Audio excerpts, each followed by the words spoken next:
Bonjour ou bonsoir. Ça va bien? OK.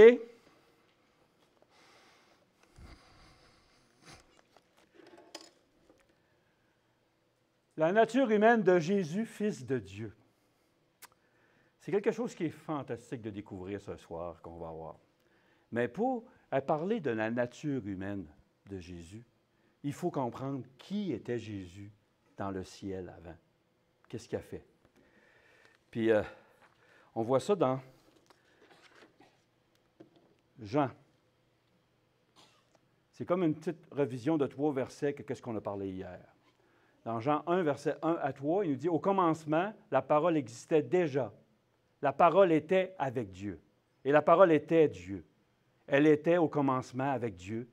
Tout a été fait par elle, et rien de ce qui a été fait n'a été fait sans elle. Le seul vrai Dieu n'est pas seul dans l'accomplissement de son grande œuvre. Il est secondé par la parole, par un être capable d'apprécier les desseins et partager la joie qu'il trouve dans le bonheur de ses créatures. La parole, c'est le Fils du Dieu vivant. C'est loin de l'Éternel. C'est le rayonnement de sa gloire, l'empreinte même de sa personne. Il soutient tout par sa parole puissante. Or, dans Jean 17, verset 3, c'est ici la vie éternelle, qu'ils te connaissent, toi le seul vrai Dieu, et Jésus-Christ que tu as envoyé. La parole, c'est-à-dire le Fils unique de Dieu, n'est qu'un avec le Père éternel, un par nature, un par caractère et un dans ses desseins. Très important. Il est le seul être qui puisse entrer dans tous ses conseils et partager toutes ses pensées. Dans Jean 16, versets 27 et 28, « En effet, le Père lui-même vous aime, parce que vous l'avez aimé, et que vous avez cru que Jésus, que je suis sorti de Dieu. Je suis sorti du Père, et je suis venu dans le monde. Maintenant, je quitte le monde, et je retourne vers le Père. » Voilà le résumé dans qu'est-ce qu'on a parlé hier. 2 êtres à part entière, distincts, 100% égaux. En nature, omniscient, omnipotent, omniprésent, immortalité. En caractère, la loi morale, les 10 promesses, les 10 commandements, son caractère, puis l'amour agapé. Dieu est amour, Jésus est amour. Les desseins dans la création, dans la rédemption, la glorification. Tous les deux ont participé à tout ça, comme un arbre, comme ça. Mais pour aller jusqu'à la nature humaine, il faut parler des caractéristiques de Jésus qui était avec son Père. Dans Jérémie 10, versets 10 à 12, l'omnipotent, vous savez c'est quoi que ça veut dire, omnipotent? Tout-puissant. Tout-puissant. OK?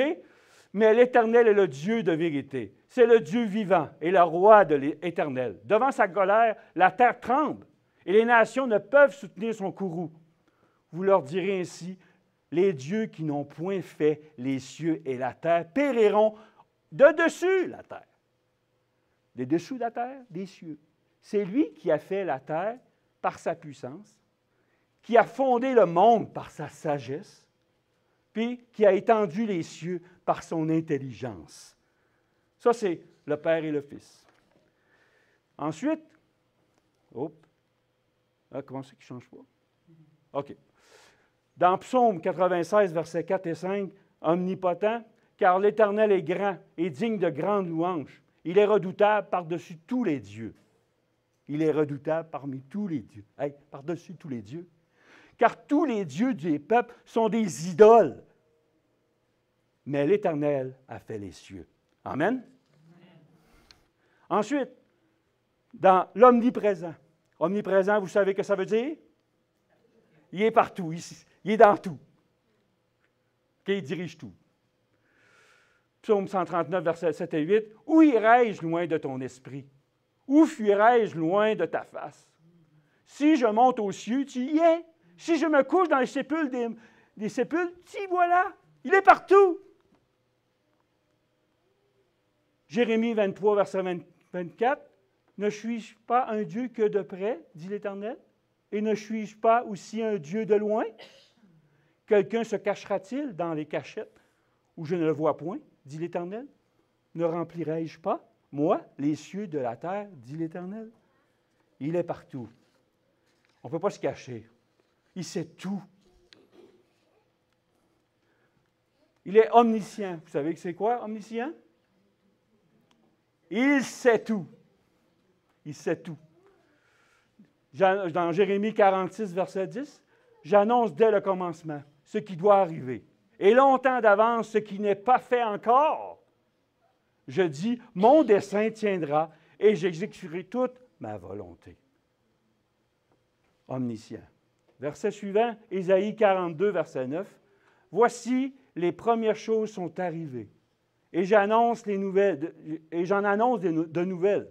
Je vous les fais entendre avant qu'elles arrivent. » Qui est capable de faire ça? Dieu est grand. Puis, le dernier que j'aimerais vous partager, c'est l'immortalité. Dans Psaume 90, verset 2, « Avant que les montagnes fussent nées, et que j'eusse formé la terre et le monde, d'éternité en éternité, tu es Dieu. Le Père et le Fils, d'éternité, d'éternité. » Puis, dans Proverbe qu'on a étudié hier, Proverbe 8, versets 23 à 25, « J'ai été établi depuis l'éternité, dès le commencement, dès l'origine de la terre. J'ai été engendré lorsqu'il n'y avait point encore d'abîme, ni de fontaine riche en eau. J'ai été engendré avant que les montagnes fussent assises et avant les coteaux. Dès l'origine de la terre, depuis l'éternité, depuis le commencement.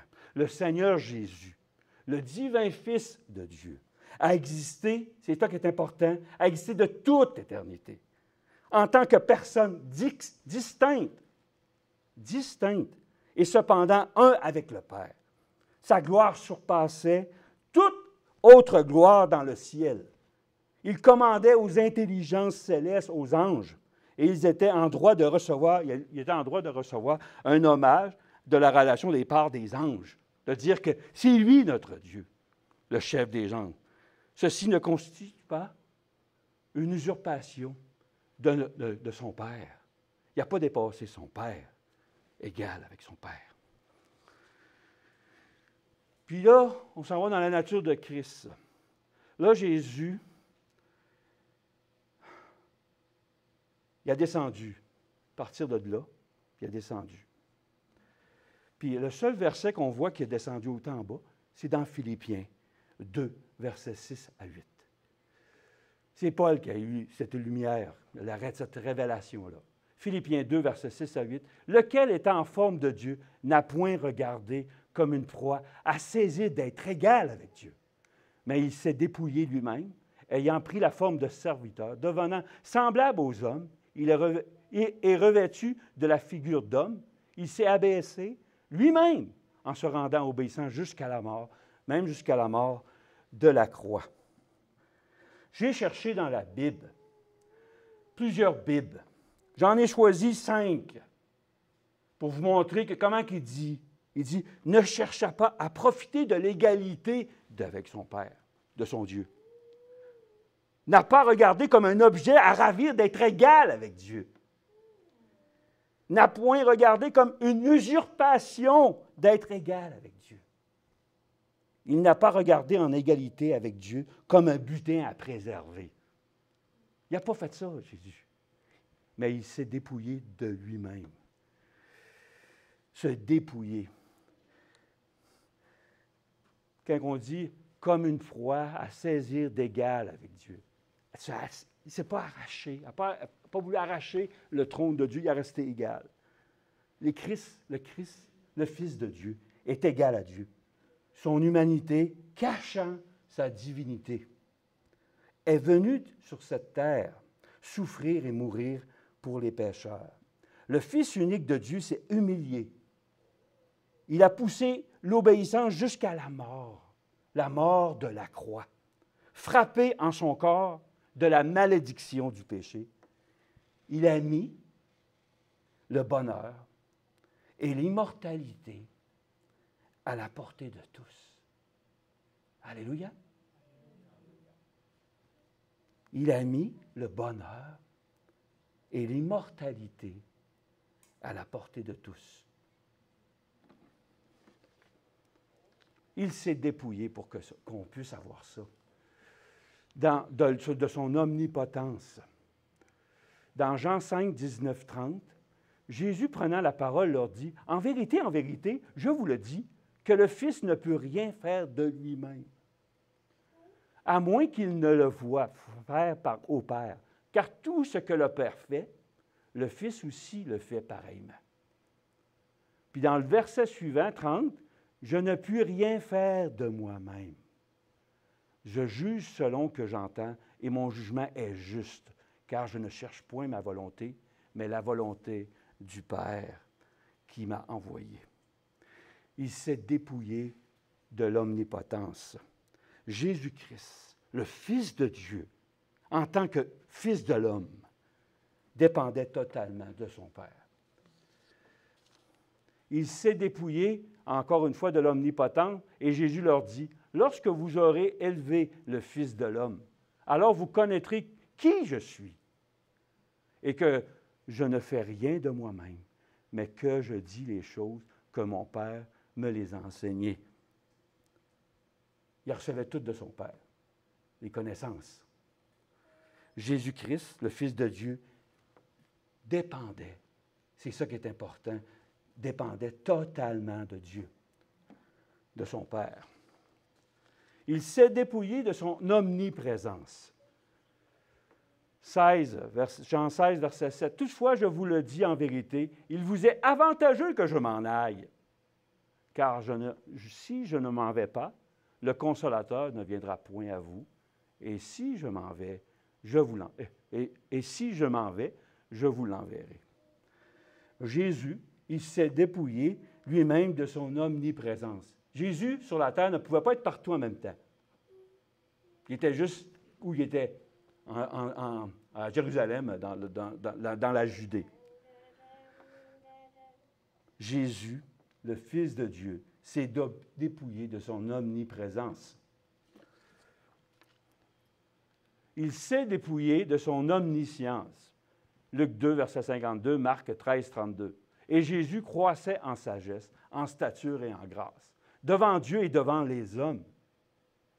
Pour ce qui est de ce jour et de l'heure, personne ne le connaît, ni les anges, ni dans le ciel, ni le Fils, mais seulement le Père, au retour de Jésus. Même Jésus ne connaissait pas, il sait, parce qu'il est rendu au ciel, mais quand il était sur la terre, il ne savait pas qu'elle allait revenir. Quand elle allait revenir. Il savait complètement oublier ça. Jésus, imaginez, il a appris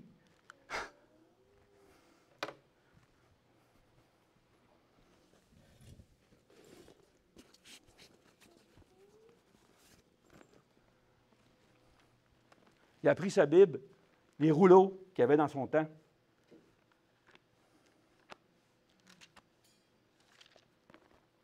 Il a pris ça, puis il lisait ça. Puis plus qu'il lisait ça, plus qu'il voyait qu'il était le Fils de Dieu, qu'il avait une mission spéciale. Juste l'Ancien Testament. Il se voyait que c'est lui-même qui avait dit les paroles à Moïse, à toutes les personnes qui sont dans la Bible. Imaginez comment il pouvait se sentir dans son cœur, Jésus. Wow! Wow! J'en reviens pas. Puis il nous dit, même, hey, regardez ça.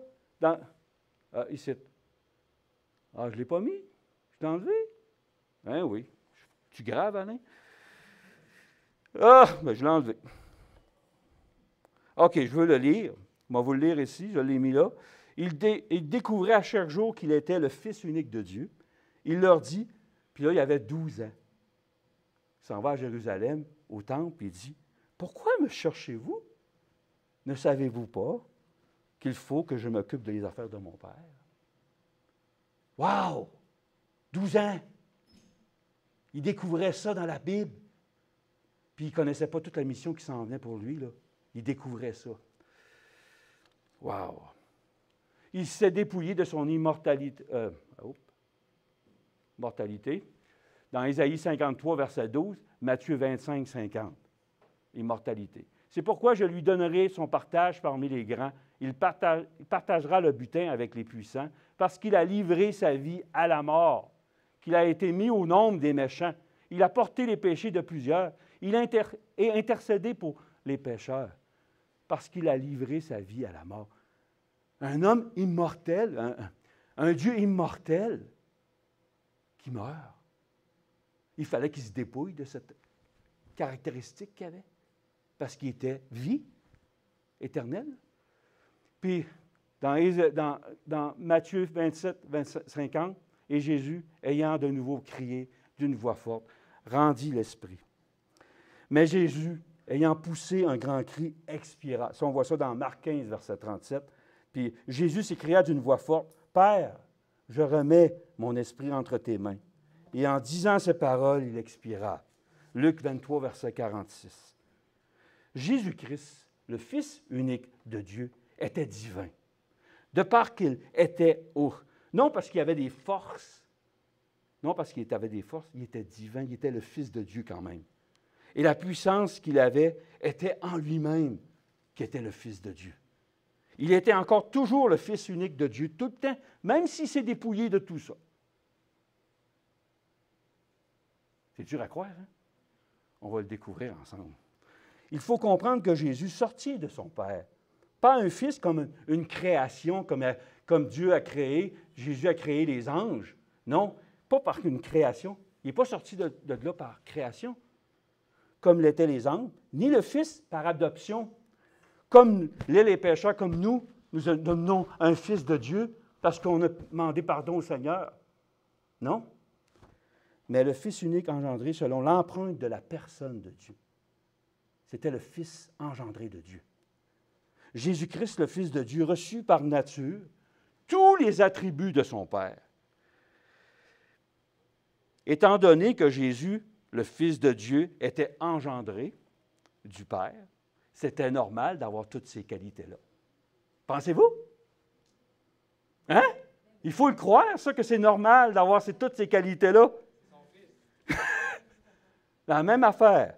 L'immortalité, l'omnipotence, l'omniprésence et son omniscience, Jésus-Christ, le Fils de Dieu, les mit de côté, à côté, à son incarnation.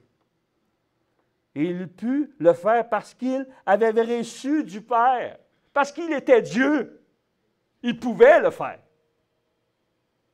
Une simple créature ne peut pas faire ça, d'enlever tous ses attributs et de le mettre de côté. Ça prend un Dieu.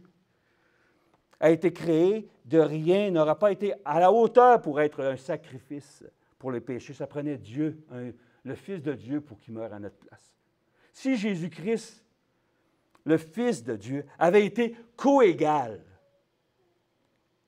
coéternel avec le seul vrai Dieu, le Père, en toutes choses, Jésus-Christ, le Fils de Dieu, n'aurait pas été capable de déposer ses attributs. Parce qu'en s'enlevant, s'il était coégal, et tu ne peux pas enlever tes attributs si tu es coégal avec le Père, ou co-éternel. Non, c'était des personnes distinctes. Le Père et le Fils, c'est pour ça que le Fils était capable de se détacher de ces caractéristiques-là.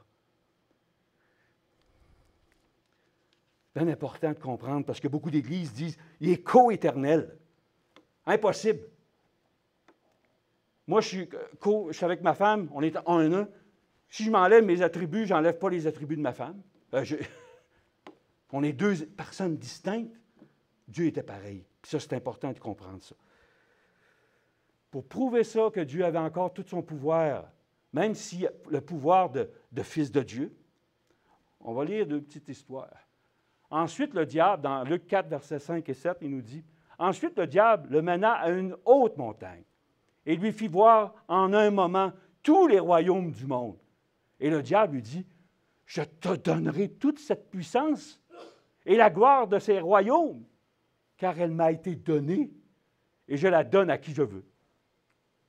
Si donc tu te prosternes devant moi, toutes choses seront à toi. » Le grand dragon, le serpent ancien, appelé le diable, et Satan, déploya toute sa force, sa puissance dans cette dernière tentation qui allait décider de la destinée, car il s'agissait de savoir à qui appartient la victoire sur le péché. Le diable prétendait que le monde était sa propriété à lui. Le diable emmena Jésus au sommet d'une haute montagne et lui offrit un vaste panorama de tous les royaumes de ce monde sur lesquels il avait si longtemps régné, et lui offrit de lui en faire cadeau. Hey, tout, depuis 2000 ans, là, tous les royaumes que vous voyez, les gouvernements, tout ça, il a tout montré ça en vision, Satan, à Jésus. Sans exception. Tous les royaumes du monde, des anciens et du nouveau.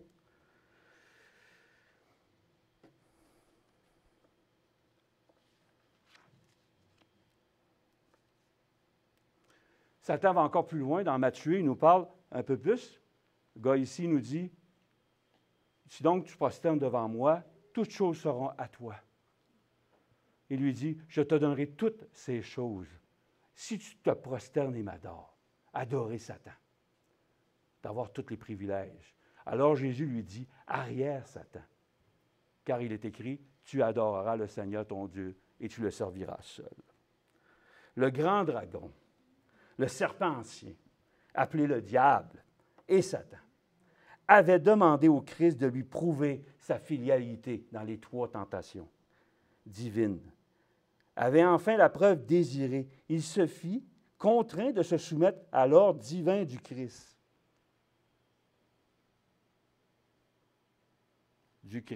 Il fut repoussé et réduit au silence. Aucune possibilité de résister, sans pouvoir ajouter un mot. Il dut se désister instantanément et se retirer loin du Rédempteur du monde. Le moment était arrivé pour Jésus-Christ, le Fils de Dieu, de faire acte d'autorité, affirmer sa suprématie sur Satan, le père du mensonge. La divinité éclata à travers l'humanité et Satan, le père du mensonge, fut repoussé en vigueur et réduit au silence. Retire-toi, Satan, cela suffit. Satan, le père du mensonge, ne pouvait aller plus loin. Le diable est parti, puis il va revenir dans un temps pour tenter Jésus. Mes frères et sœurs, ce n'est pas son omniprésence, son omnipotence, son omniscience ou son immortalité qui fut irrésistible pour le Satan, le père du mensonge. Non, c'était l'autorité de Jésus-Christ. Quand il parlait, il était le Fils de Dieu. Il avait toute cette autorité-là. Non, alors que Jésus, le Fils de Dieu, déposa ses attributs physiques et mentaux à l'incarnation, Jésus-Christ était toujours le Fils du Dieu, vivant, engendré de Dieu, investi d'autorité, de part qu'il était. Dans toute son humanité, il n'a jamais délaissé l'autorité divine qui lui avait été donnée par le Père. Jésus-Christ s'est dépouillé lui-même de son omniprésence, son omnipotence, son omniscience et de son immortalité, mais jamais de son autorité divine. Il est le Fils unique engendré de Dieu. Vous vous souvenez quand il y a des faits, Jésus a rentré dans le temple, puis il y avait des vendeurs qui vendaient des sortes d'affaires, puis juste par sa voix, ils se sont sauvés. Jésus avait une autorité fantastique, mais il s'en servait rarement. Quand il voyait qu'il n'y avait pas le choix de le faire, il le faisait. Puis on voit ça dans l'exemple, un peu plus loin.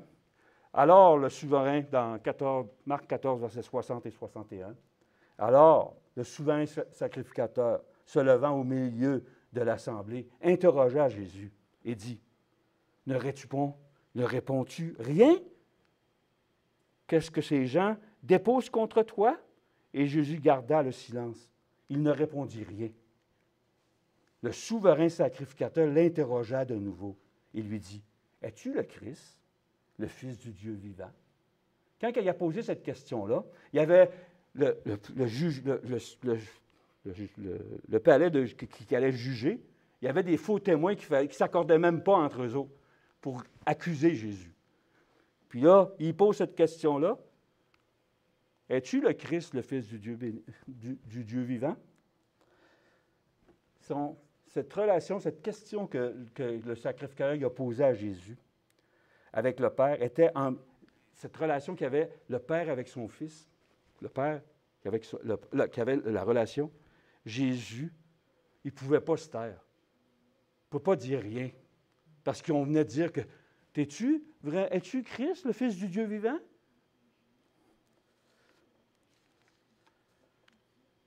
Un peu plus loin, dans Matthieu, dans l'autre livre, dans Matthieu, verset 26, verset 63 64, Jésus garda silence et le souverain sacrificateur prenant la parole et lui dit, « Je t'abjure par le Dieu vivant de nous dire si tu es le Christ, le Fils du Dieu. » Jésus lui répondit, « Tu l'as dit. De plus, je vous le déclare, vous verrez désormais le Fils de l'homme assis à la droite de la puissance de Dieu et venant sur les nuées. » Quand il a dit ça, je le suis, vous savez qu'est-ce que le sacrificateur a fait? Il a déchiré ça. Il n'avait pas le droit de déchirer cette robe-là, elle était toute sur un même tissu. Il l'a déchiré comme si, d'accord, on va maintenant accuser Jésus. Ils l'ont mis à mort. Demandez, ici, quand on voit « je t'abjure » par le Dieu vivant. Dans le dictionnaire, il dit de demander au nom de Dieu, de supplier. Il a supplié Jésus de dire s'il était le Fils de Dieu. Jésus ne pouvait pas refuser de dire ça, parce qu'il est Fils de Dieu. Un peu, on en revient à Marc 14, 62, 64, et Jésus répondit, « Je le suis, et vous verrez le Fils de l'homme assis à la droite de la puissance de Dieu et venant sur les nuées du ciel. » Alors, le souverain sacrificateur déchira ses vêtements et dit, « Qu'avons-nous encore besoin de témoins? Vous avez entendu le blasphème que Jésus dit, il est le Fils de Dieu? Qui vous ensemble? Tous le condamnèrent pour la mort. » Quand vous voyez ça, quand Jésus a parlé, je le suis. Imaginez quand il a dit « je le suis », qu'est-ce qui s'est passé dans le sacrificateur à ce moment-là? Il a déchiré sa robe, hein? Mais il a vu en vision que le Père va être assis, Jésus va être assis. Vous verrez le Fils, l'homme, assis à la droite de Dieu. Puis au lieu de dire « reconnaître ça », au lieu de reconnaître ça, on va le tuer. Il y avait la vérité devant sa face, puis il l'a refusé. La divinité de Dieu a traversé à travers son humanité. On a vu qu'il était le Fils de Dieu quand il a dit ça. Jésus semblait lire les pensées secrètes et mettait son cœur en feu. Il ne put jamais oublier par la suite le regard inquisiteur du Fils de Dieu persécuté. Même après l'incarnation, Jésus-Christ était le Fils de Dieu. Mais non à cause de l'immortalité, non à cause de l'omniscience, non à cause de l'omnipotence, puis omniprésence, mais de part qu'il était, le Christ a toujours été le Fils de Dieu, son unique Fils, son Fils engendré. Bien important de comprendre ça. Jésus, il est de toute éternité. Dans Jean 1, 14, « Et la parole a été faite chair. Elle a habité parmi nous, pleine de grâce et de vérité. Et nous avons contemplé sa gloire, une gloire comme celle du Fils unique venu du Père. » Le fait que Christ ait pris notre chair signifie beaucoup plus que le simple vie d'un homme de bien. qu'un exemple mis sous nos yeux. Il était le second père de l'humanité. Il était le représentant de l'humanité. Et c'est lorsque Jésus-Christ a pris notre nature humaine, est né d'une femme, qu'ont été unis l'humanité à la divinité. Quand Jésus s'est incarné, l'humanité sont venues en union en divinité. C'est alors que Jésus s'est donné, non pas simplement pour la famille humaine, il ne s'est pas donné seulement pour la famille humaine, mais à la famille humaine. Non, à la famille. Il est devenu membre de nous autres, Jésus-Christ. Dans 1 Corinthiens 15, versets 45 et 47, c'est pourquoi il est écrit, le premier homme, Adam, devint une âme vivante. Le dernier Adam, ou le second Adam, est devenu un esprit vivifiant. Alléluia! Un esprit vivifiant. Le premier homme, tiré de la terre, est terrestre.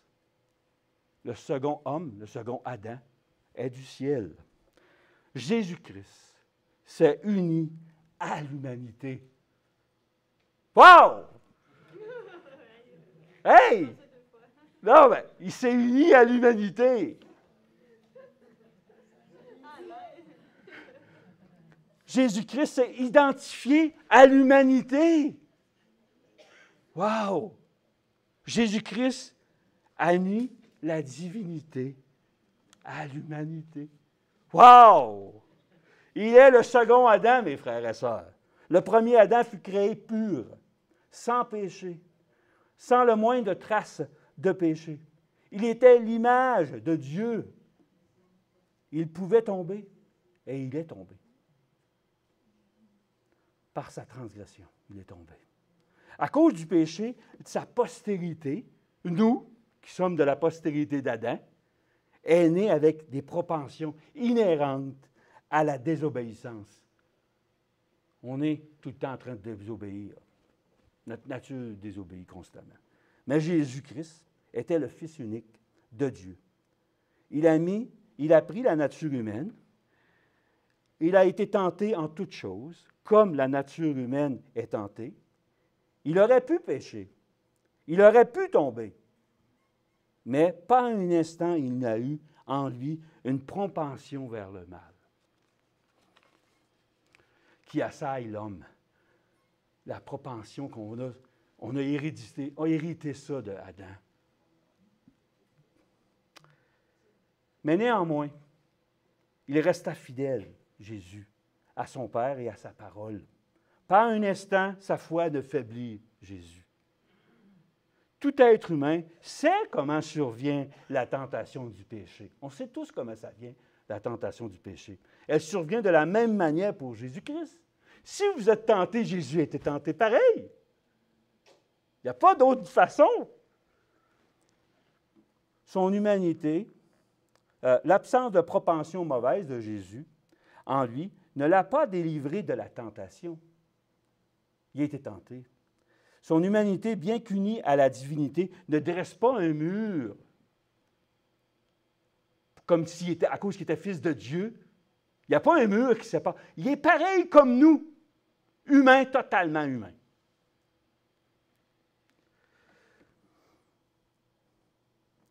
Il a tout vécu, Jésus. Pour arriver à ça, on l'a lu tantôt dans Éphésiens 2, verset 7, mais c'est dépouiller lui-même. C'est lui qui s'est enlevé ça. En prenant une forme de serviteur, en devenant semblable aux hommes, ayant paru comme un simple homme. Il n'y a pas plus. Vous êtes si humain, là? Il était pareil comme vous. Pareil. Afin de pouvoir comprendre la force de toutes les tentations qui assaillent l'homme, le premier Adam, Jésus-Christ, est tombé. Le premier Adam est tombé. Excusez. Le second Adam resta fidèle à Dieu et à sa parole dans les circonstances les plus difficiles. Et pas un instant ne faiblit sa foi en la bonté la miséricorde et l'amour de son Père. Avez-vous découvert la bonté, la miséricorde de votre Père, de son amour? Plus qu'on la découvre, plus qu'on reste en harmonie avec lui, comme Jésus fait. Ce n'est pas simplement pour comprendre, pour connaître l'expérience, ce que c'est qu'être fatigué, affamé, avoir soif, un manque de sommeil. En prenant la nature humaine, Jésus a pris la nature humaine, il avait un but spirituel pour qu'on puisse comprendre. Et il s'est fait homme afin de pouvoir comprendre la force de toutes les tentations, de comprendre la force de toutes les tentations. Dans Romains 8, verset 3, il nous est dit, « Car ce qui était impossible à la loi, parce qu'elle était affaiblie par la chair, Dieu l'a fait en envoyant son propre Fils dans une chair semblable à celle du péché. Et pour le péché, il a condamné le péché dans la chair. » Moi, j'utilise à peu près 7-8 Bibles quand j'étudie ma Bible, 7-8 Bibles, versions différentes, pour comprendre un peu. Puis j'ai sorti dans le second 21, là je vais vous lire, puis mettez ça en même temps en regardant qu'est-ce que ça va. Il nous dit, « Car ce qui est impossible à la loi, parce que la nature humaine l'a rendue impuissante. Dieu l'a fait. Il a condamné le péché dans la nature humaine en envoyant, à cause du péché, son propre Fils dans une nature semblable à celle de l'homme pécheur. Ainsi, la justice, verset un petit peu plus loin, juste en bas, qui nous dit, quand vous lirez dans votre Bible, il nous dit, « Ainsi, la justice réclamée par la loi est accomplie en nous, qui vivons non conformément à notre nature propre, mais conformément à l'Esprit. » L'Esprit, on a dit tantôt, c'était qui? Un esprit vivifiant. C'est Jésus qui fait ça dans notre vie, mes frères et sœurs. L'Esprit vivifiant. Je suis avec vous jusqu'à la fin du monde. Le dernier Adam est devenu un esprit vivifiant. Dans Hébreux 2, verset 17, c'est pourquoi il a fallu qu'il devienne semblable en toutes choses à ses frères, afin qu'il fût un souverain sacrificateur miséricordieux et fidèle dans les choses de Dieu, pour expier les péchés du peuple. Pour sauver et révéler l'humanité, relever l'humanité perdue, Jésus-Christ a pris la nature de ceux qui sont tombés, c'est-à-dire la nature de l'homme, après la chute d'Adam. Affaibli depuis 4000 années, quand il a pris la nature humaine. Pas quand Adam, la nature de dégénérescence. Vous savez, quand Adam a péché, un de ses fils a tué son frère. La dégénérescence, ça va vite, mes frères et sœurs. Une chance qu'on ne se dégénère pas aussi vite que ça dans ce temps-là, parce que Jésus met notre vie. Parce que ça serait pire. Jésus retient les vents pour pas on deviendrait pervers. Une chance que son amour est là. Une chance. 4000 ans de dégénérescence, mes frères et sœurs. 4000 ans d'hérédité. Puis dans la parole de Dieu, quand il nous dit, quand quelqu'un pêche, Jésus dit, je bénis jusqu'à 1000 générations, puis je punis jusqu'à la 3e et la 4e génération. Mais pensez-vous que Jésus, 4000 ans, il en a eu des générations? Les péchés mauvais? Remplis tout le temps. Le corps de Jésus était péché. Totalement péché. Et c'est dans cette nature qu'il a remporté la victoire sur le péché sans jamais pécher lui-même. Alléluia! Cette nature de dégénérescence, il a vaincu. Il est devenu un esprit vivifiant. Dans Hébreux 5, verset 2, il peut avoir de la compréhension pour les personnes ignorantes et égarées, puisqu'il est lui-même aussi sujet à des faiblesses. Il a été rendu semblable aux hommes en tout point, en endossant même nos faiblesses humaines, les imperfections qu'on peut avoir, étant capable d'indulgence pour les ignorants et les errants, puisqu'il est aussi lui-même enveloppé d'une infirmité. Les bobos qu'il peut avoir, Jésus, il en avait. Puis, puisque sa faiblesse est son partage. Il vit ça. Jésus a vécu des faiblesses. Dans Hébreux 4, versets 15 et 16, il nous dit « Car nous n'avons pas un souverain sacrificateur qui ne puisse compatir à nos infirmités. Au contraire, il a été éprouvé en toutes choses, comme nous, mais sans péché. Allons donc avec confiance au trône de la grâce, afin d'obtenir miséricorde et de trouver grâce pour être secourus dans un temps convenable. » Alléluia. Allons à Jésus, mes frères et sœurs. Allons à Jésus. Il n'aurait pu être tenté comme nous. Il n'aurait pu être tenté comme nous, en toute chose, si sa nature était différente à la nôtre. Si vous mettez quelque chose à Jésus de plus que vous venez de briser l'Évangile. Jésus était semblable à nous. Semblable à nous. Sauf qu'il était divin et humain. Il avait l'esprit connecté avec son Père complètement. Il était divin et humain. Il a pu être tenté en tout point, comme nous le sommes, sans commettre de péché, afin de démontrer une parfaite justice dans une chair pécheresse. Jésus-Christ consentit à prendre la nature humaine, tenté en toutes choses, comme nous. Il sait comment venir au secours de ceux qui sont tentés. En assumant l'humanité, le Christ a pris parti pour chaque être humain sur cette terre. Il est le chef de l'humanité, le second Adam. Il est devenu un esprit vivifiant, être à la fois divin et humain. Il peut, de son bras, monter jusqu'au ciel puis collecter avec son Père, puis tenir avec son bras toute l'humanité, parce que c'est lui qui tient toutes choses. Parce que c'est par lui qu'il faut passer. Jésus. Alléluia. Il est merveilleux, ce Seigneur. Quel sujet digne de profonde méditation, d'ardente contemplation qu'on devrait avoir, mes frères et sœurs, sur ça. Infiniment grande, la majesté du ciel s'abaissa profondément, sans perdre pour cela la moindre atome de dignité et de gloire. Quand vous pensez à ça, Jésus, il était bien plus tenté que nous autres. Colossiens 2, verset « Car en lui, toute la plénitude de la divinité habite corporellement en lui. » Imaginez, toute la puissance est là, puis quelqu'un vous tente, vous fait du mal. Vous avez envie de prendre ça, ces attributs-là, pour vous défendre? Non, jamais qu'il a fait ça. Il a mis ça de côté. On n'a pas ces attributs-là de Jésus, nous autres. Il était tenté encore plus que nous autres.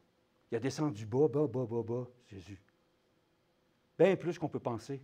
Tous les pires pécheurs, Jésus, il a vécu ça, les tentations qu'il a vécues. Tout en se refusant volontairement d'utiliser les attributs divins de son omniscience, de son omnipotence, de son omniprésence, puis de mortalité, afin de revêtir notre forme humaine dans sa faiblesse. Jésus-Christ n'a jamais cessé d'être le Fils de Dieu. Il pouvait en tout temps reprendre tous ses attributs et sa forme divine. Toutefois, il ne l'a jamais fait. Dans Matthieu 26, 39, on voit Jésus souffrir la tentation. Et étant allé un peu plus avant, il se jeta le visage contre terre, priant et disant, « Mon Père, s'il est possible que cette coupe passe loin de moi, toutefois, non pas comme je veux, mais comme tu veux. » La justice du Christ n'était pas inhérente à sa nature humaine. La justice de Christ n'était pas inhérente à sa nature humaine, mais existait par existait par la foi. La foi en son Père. Si c'est la foi de Dieu, de Jésus, qui a fait qu'il a passé à travers tout ça. C'est sa foi en son Père. En son Père. Il eut à renoncer à sa propre volonté en vue de suivre celle de son Père, car sa volonté humaine faisait obstacle. Sa volonté de Jésus faisait obstacle à la volonté de son Père. Dans Jean 5, verset 30, il nous est dit, « Je ne puis rien faire de moi-même, je l'ai dit tantôt, je juge selon que j'entends, et mon jugement est juste, car je ne cherche point ma volonté, mais la volonté de mon Père qui m'a envoyé. » Avez-vous vu? Là, il cherche.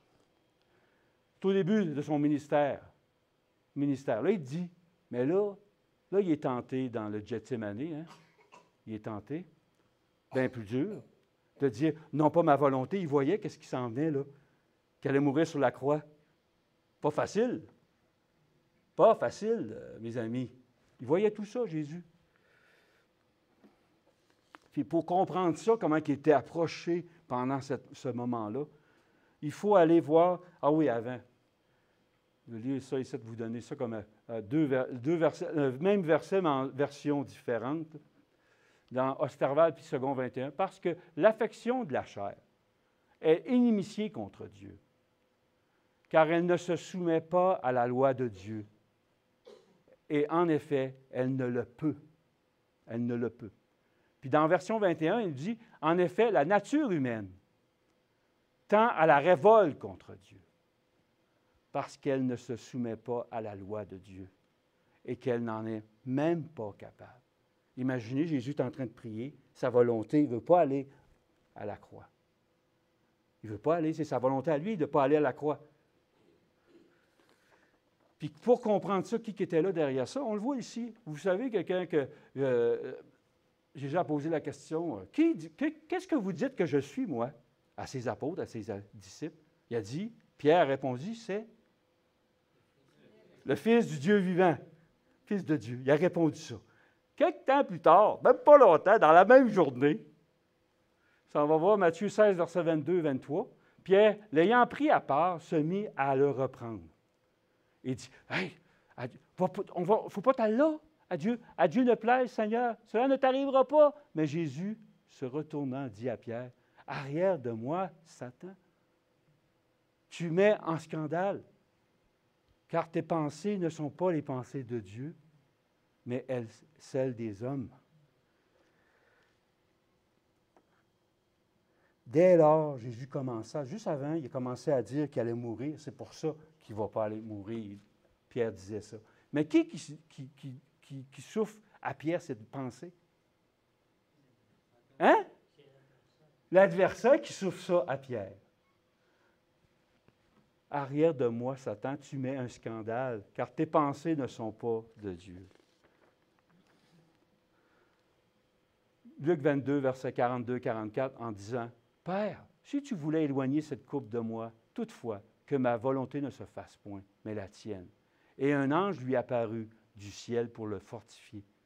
Et étant en agonie, il priait plus intensement, et il vint une sueur comme des grumeaux de sang qui tombaient sur la terre. Satan, il dit à côté, il arrive à côté, il souffle à côté de lui, « Hey, va pas là, t'es le Fils de Dieu, toi. T'es capable. Reprends tout ça, oublie tes affaires. Mais ça ne vaut pas la peine, ce peuple-là, il ne t'écoute même pas. Ça ne donne à rien. » Il avait tout ça, Satan soufflait ça dans son esprit. Il entendait ça, puis il priait intensément. Par 3 fois, il est parti. Il a demandé à ses apôtres de l'aider, de prier avec lui. Il tombe endormi. Seigneur, pardonne-nous. On devrait prier pour le Seigneur de nous donner cette force d'être vainqueur. Jésus est notre exemple en toutes choses. Il est entré dans la vie, en a traversé toutes les épreuves, a achevé sa course avec une volonté humaine, sanctifiée, parce qu'il a marché par la foi en son Père.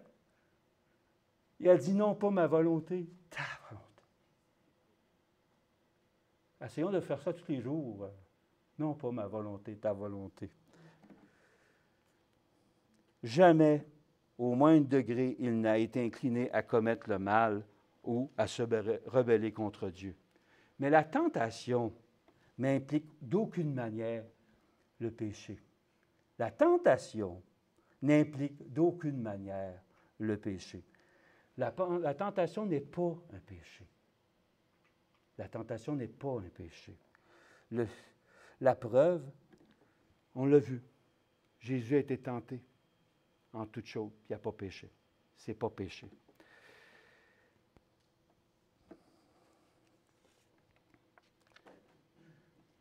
Si Jésus n'a pas joué une pièce de théâtre, de faire semblant à cause que c'est lui qui était Dieu, puis là, il a fait semblant de prier parce qu'il savait qu'elle allait remonter avec son Père, non? Il était totalement humain, mes frères et sœurs. Totalement humain. Quand il a abandonné son immortalité, il allait mourir pour, qu'on va demain parler de la seconde mort, qu'il allait mourir pour l'éternité. Mais à cause de sa justice, il a été ressuscité. À cause de sa justice.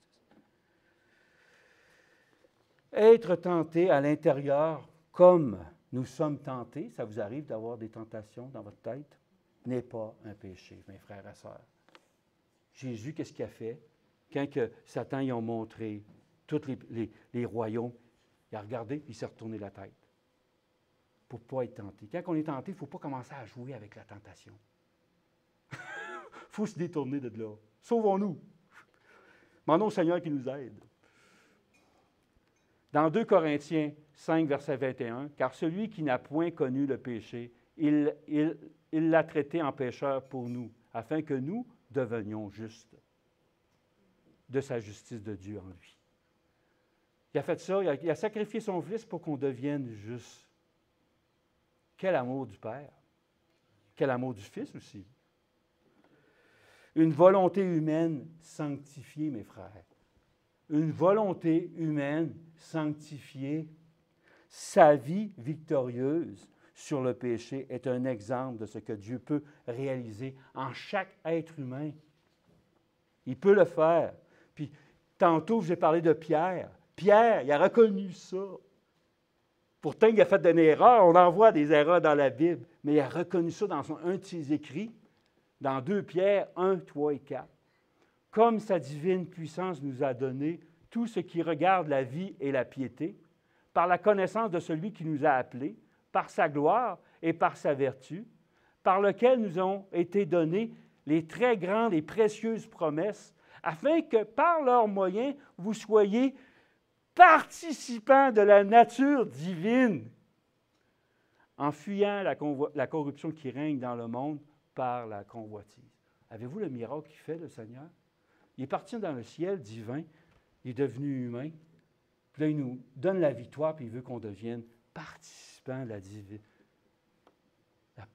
Participants de la nature divine. Hey! Il veut qu'on soit comme des Jésus, si on le laisse habiter dans notre cœur. On va être participants de la nature divine. Lorsque nous participons à la nature divine, les tendances héréditaires que nous avons, ou acquises, ou mal, sont éradiquées. Vous savez, c'est quoi éradiquer? Enlever. Il fait une opération par son esprit en nous. Il enlève tous les traits de caractère mauvais. C'est vrai. Il fait ce miracle en chacun de nous. Dieu travaille avec l'homme, avec nous, mais jamais il ne s'impose pas, Dieu. Il veut notre acceptation pour qu'il puisse le faire.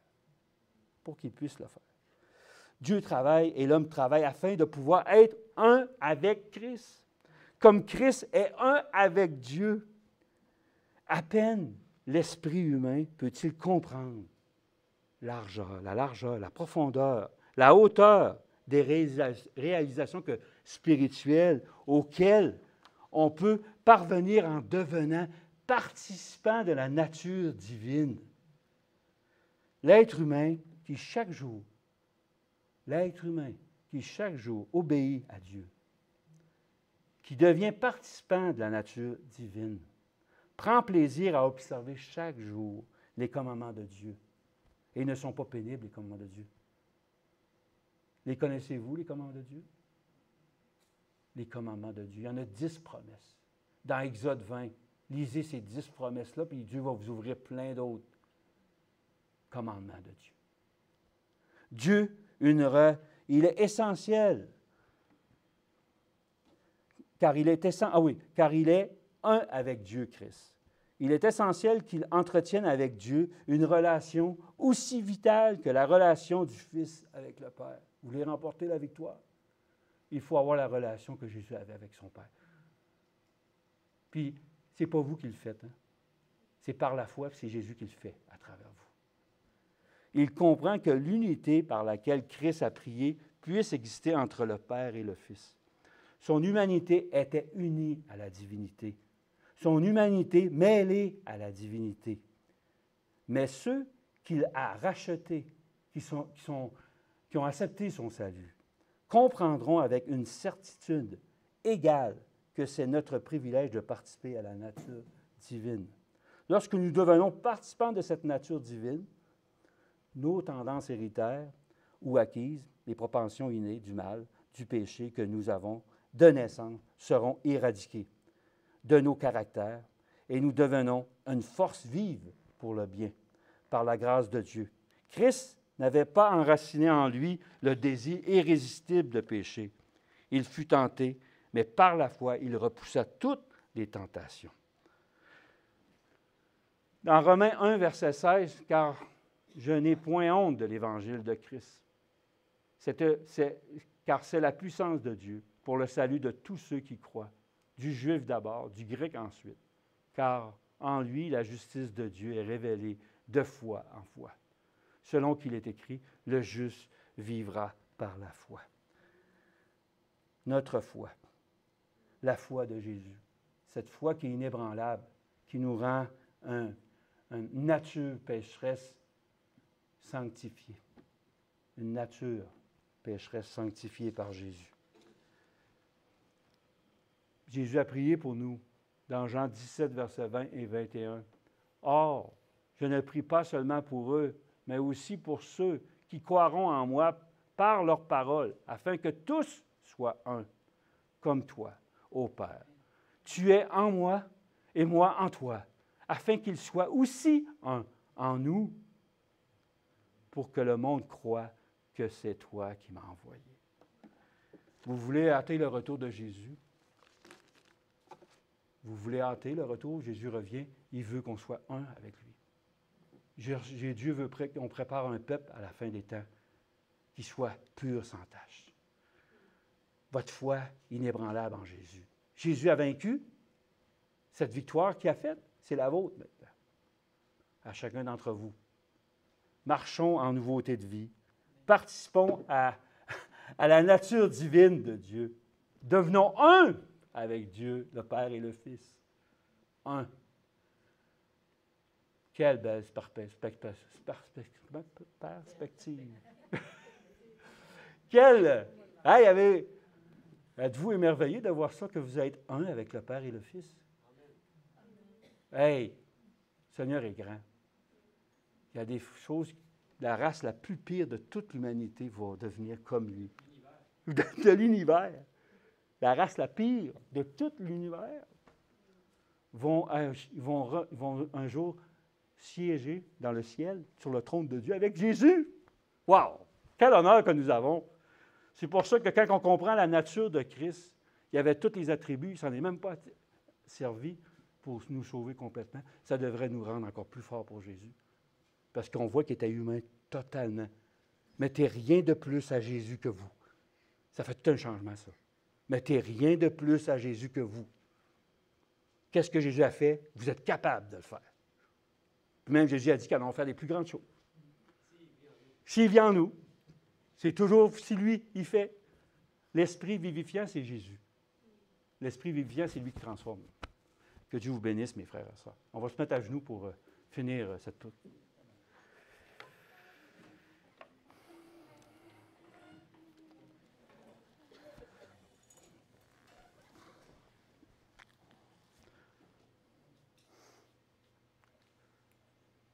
Bon Père Céleste, Créateur de l'univers, 3 fois saint,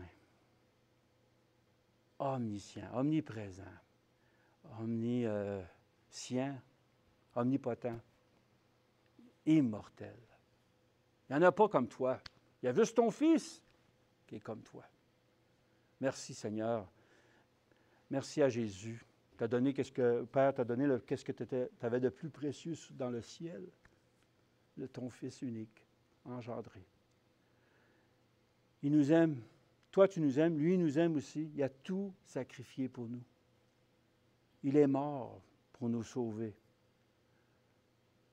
Il est ressuscité, il est monté au ciel. Oui, il y a eu la victoire sur toutes choses. Mais il y a eu la victoire sur le moi. Nous sommes pécheurs, Seigneur.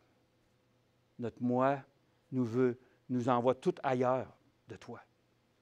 Notre moi, notre chair, nous pousse toujours vers l'extérieur de toi. Sanctifie, Seigneur, notre cœur, notre santé. Aide-nous à sonder notre cœur, comment il est tortueux d'avance. Il n'y a rien de bon en nous.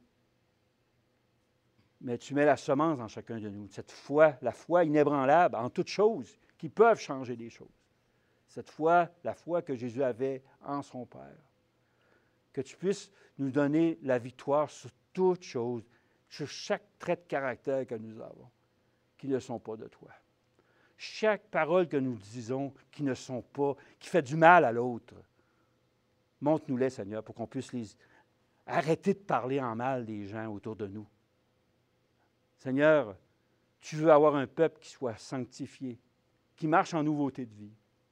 Fais ce miracle en chacun des personnes ici. Seigneur, je te aussi que les gens qui sont encore dans l'incertitude de te suivre, Seigneur, touche à leur cœur, dans leur esprit, que tu es là pour les aider, que tu vas être toujours là pour les aider pour tout le temps, s'ils veulent rester avec toi.